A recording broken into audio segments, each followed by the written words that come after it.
more stupid? What's the more stupid party? The person, my father gets upset when I say stupid like that in the band. But really, is there a better way of describing people who believe these things? What's more stupid? The person who believes that a piece of meat in a rag will turn into a rat, or a person who believes that nothing, a vacuum of nothing, which by the way can't exist, but right, nothing, okay, turns into everything?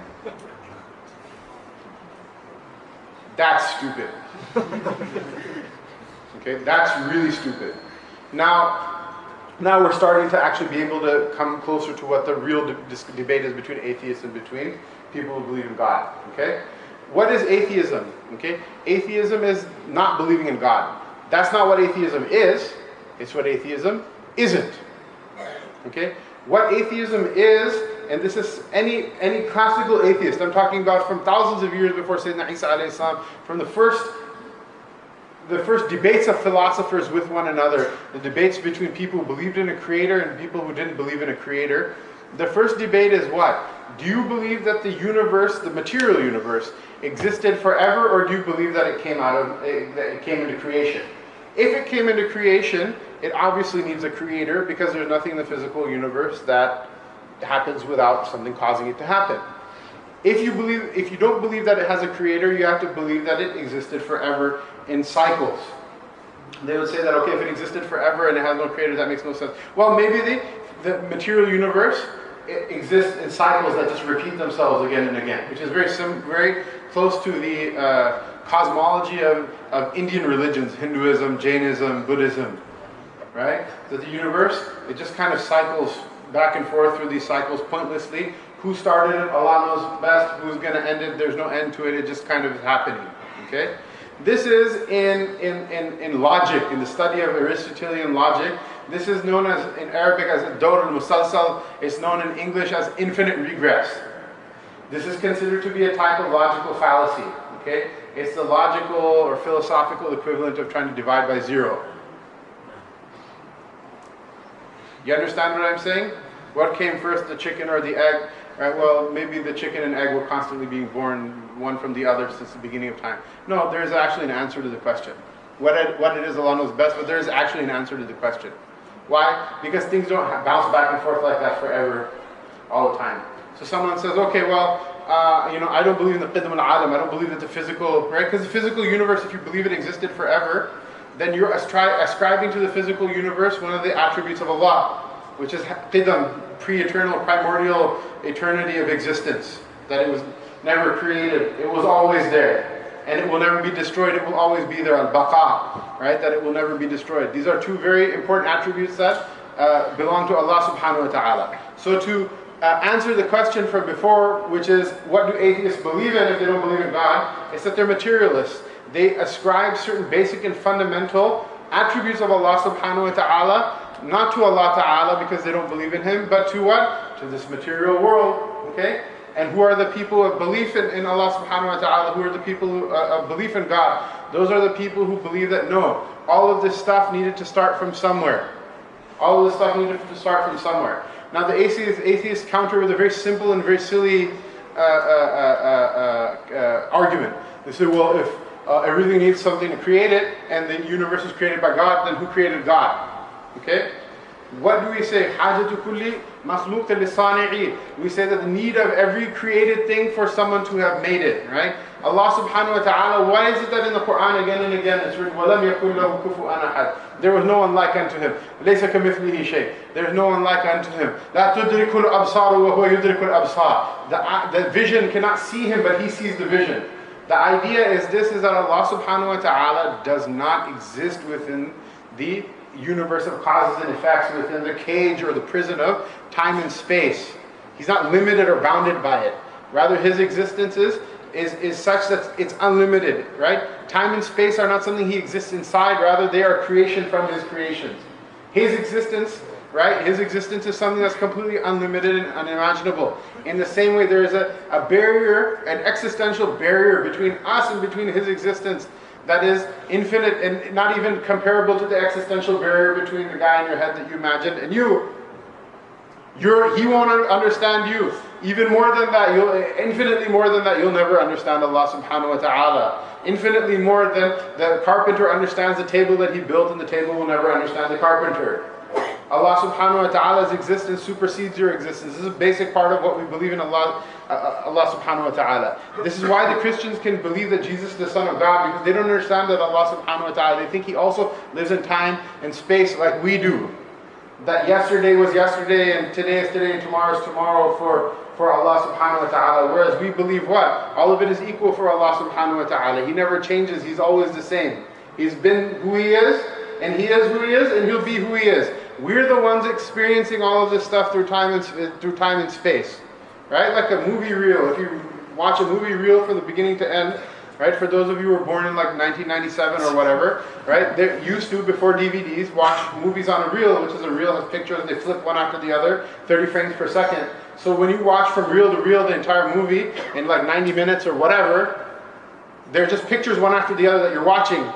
Okay? What if someone had a backlit screen and they just spliced the entire movie up on it?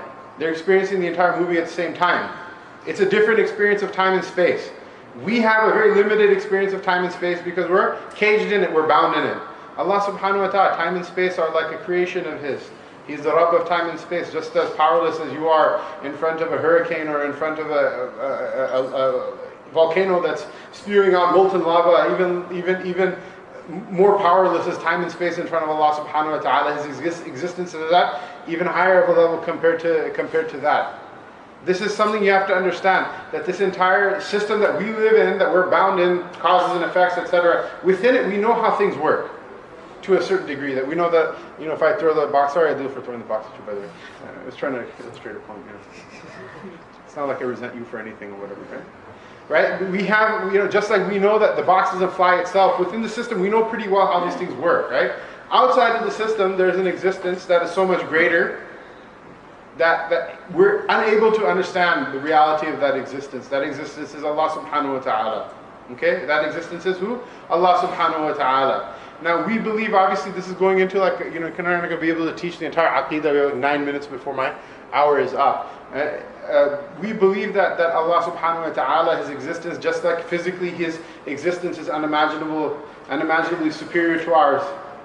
Just like that, spiritually, morally, intellectually, it's better than ours, right? There are people who believe in what? They say we believe in God like the clockmaker. He just wound up everything and He just lets things go. Or we believe in God like as in natural laws. We don't believe in a personal God. Why is it, right? Something that's not a person, right? Like doorknob is not a person, right? If you call this person's a real doorknob, is that a compliment? No, you feel superior to it because it's not able to think, it's not able to do anything for itself. How is it that the one who created the heavens and the earth, you're saying that He's impersonal and He has no personality whatsoever? You prefer all of the good sifat and the good characteristics for yourself, right? Tilka idhan qismatun dhiza, right? Allah Ta'ala talks about this in the Quran. Why is it people underestimate Allah Subhanahu wa Ta'ala? They hate to have daughters, but then they say Allah has daughters. They hate this and hate that, but Allah Ta'ala, for Him, this is the way it is. It doesn't work like that. Okay? So what is the common sense proof that Allah subhanahu wa ta'ala exists? That there is a being who super exists the heavens and the earth in the realm of cause and effect and had to initiate it externally, initiate it having to happen. Right? This is Allah subhanahu wa ta'ala who had to initiate all of these things. Because to think things happen on their own is ridiculous. To think things happen on their own is ridiculous. Now, there's a couple of small points I want to mention before closing. Okay? One is, this is the same stuff our ulama have been telling us for centuries. You have probably heard every single argument I've talked about right now in this talk, in Urdu or in Arabic, like from some very simple Mawli Sahib or some simple Sheikh or some simple Ustad or whatever, before maybe 20, 30 times, 100 times.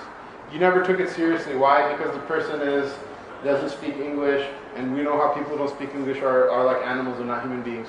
Or there are people who are from a different country, we know how those people are worthless people and we would never marry one and we'd never want to go back to our countries and oh my God, they're all horrible, right? It's because of our own takabbur. It's because of our own arrogance that we don't accept these things. Otherwise, forget about the ulama. You can go on 3 days Jamaat, Tabligh, and they'll probably tell you about 80% of what I told you right now. But in such a simple and humble fashion, that we're never going to listen to them because we think humility is stupid, whereas Allah, to Him, is beautiful. So whenever one created thing is ascribed to another created thing, as if that were sufficient, to have an infinite series of explanations that this comes from this, A comes from B, B comes from C, they're all created things. We go back to Z, then we have A plus or whatever. You cannot have an infinite series of finite causes. It's impossible. Why? Because you wouldn't be able to reach the present. If this world was self-created, which is totally impossible, if it were the result of chance and random, and there were an infinite series of finite causes extending to the past, well, guess what? We wouldn't be in the present, because you cannot cross an infinite set. You wouldn't be, and this is what our theologians talked about from, before the time of Imam al-Ghazali. May God be pleased with him. But whenever one created thing is ascribed to another created thing, that is a metaphor. It is, and if you take it as knowledge, then it is a veil. It is a metaphor for knowledge. But if you take it for knowledge, then it becomes a veil. True knowledge, worthy of human beings, is knowledge in harmony with the knowledge of God and the rooting of all knowledge. The fallacy of materialism reasons like this. It reasons that everything that I observe is material. The sun is a material object. The moon is a material object. The table in front of me is a material object. Rain, stars, wind, everything that I touch and observe is a material object. Therefore, everything that exists must also be a material object. It's because of this fallacy that the objection that we are studying arises. Because of this fallacy, when we observe one contingent fact, and then we go to another contingent fact and another contingent fact, reaching the conclusion that all of these contingent facts must have been made true by a necessary fact, because of this underlying fallacy in many of our minds, we consider the necessary fact, God in other words, to be a material object, because we think that everything that exists is a material object. The only difference between God and the other material objects in our minds when we have this fallacy embedded within us is that God is somehow more powerful than all of the other material objects. And since God is a material object, albeit more powerful, just like all other material objects, this is what leads us to ask the question, what made God? It is because of this fallacy that the objection that we are studying arises. Since somebody with this fallacy thinks that everything is material, there appears to be no difference between ending the chain at God or ending the chain at some other material object. But what the argument shows is that the fallacy of materialism is a hasty generalization. It's a hasty generalization because it's a generalization that is not only based on insufficient evidence, it's actually based on ignoring evidence to the contrary. We have evidence, the argument is evidence that God is not a material object. Based on evidence, we therefore know the existence of at least one non-material object, and that is the necessary fact for whose existence we have this argument. God is not a material object, and the fact that he is super powerful is not what makes him God. What makes him God is that he is a necessary fact, that he is not contingent, that he is not material. Matter is contingent. God cannot be material. This argument argues from the contingency of the physical universe. The physical universe is the total of all material objects. And when we look at the characteristics of the material objects in the physical universe, everything in the physical universe, all of these characteristics, location, size, motion, matter or energy, change, time, all of these are contingent characteristics. They need to be made true by something other than themselves. So the physical universe, because it is composed of material objects, is contingent. To say that it's contingent is the same thing as to say that it's needy, which is the same thing as to say that it is dependent. And the physical universe therefore needs a necessary fact, and the necessary fact must be non-contingent. And it can only be non-contingent if it is non-material. The physical universe, from its contingency, from its neediness, from its dependence, points to the existence of a necessary fact that is necessary, which is the same as to say that it is self-sufficient, which is the same as to say that it is independent. And its being necessary, self-sufficient, and independent can only be the case if it does not possess any of the characteristics of material objects, because all of those characteristics are contingent. And that non-material, non-contingent being is what we mean when we say God.